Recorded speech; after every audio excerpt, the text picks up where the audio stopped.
bi ciwanên xwe, bi keçên xwe, bi dayîkên xwe, bi zarokên xwe cardin xwe ava kir.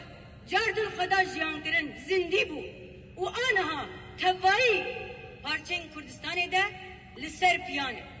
Tevayî şoreşên ku çêbûne tevlîbûna xwe jê re çêkirî. Ahek nema divê Sûriyede û şehîdê xwe çênebû. Ahek nema, goristanek nema ku şehîdê xwe neçênebû. Ji ber vê em niha li Kubanê salên 2014, salên 2015 û her wiha heta roja îro em niha wî rihî jiyan dikin. Em pir kêfxweşin ku îro em li Kubanê ne. Em pir kêfxweşin ku îro em parazvanê goristanê şehîdan e.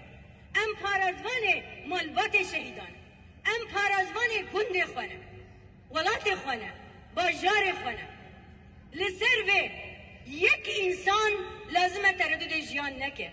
û bizan be ku em li pişta hev bin, em bi hev re bin, em xurtin. Em ticare pişta xwe nedin, em ê bi vî awayî bimeşin heta dawî heta serkeftinê.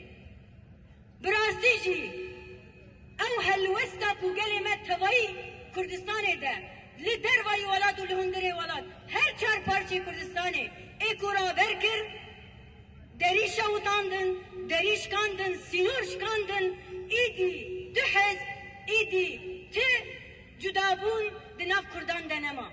Yekîtiya netewî, rihê netewî anha dest pê kir. Eva rojan de dest pê kir. û em bawer dikin bi vî rihê, ev rihê Kurdistanî, ev rihê Kurdî em ê bi ser bikevin. Îro roja wê ye ku em pişta hev bigirin û em li hevdû xwedî derbikevin. Me gelek fedakarî kir ji bo tevayî gelan. Lê îro em meyze dikin bi xetrekî mezin, bi bêdengiyekî mezin a nav dewletî û her wiha însanê ku me ji wan re digot dost, însanê me ji wan re digot heval, di pişta me de li men dixînin.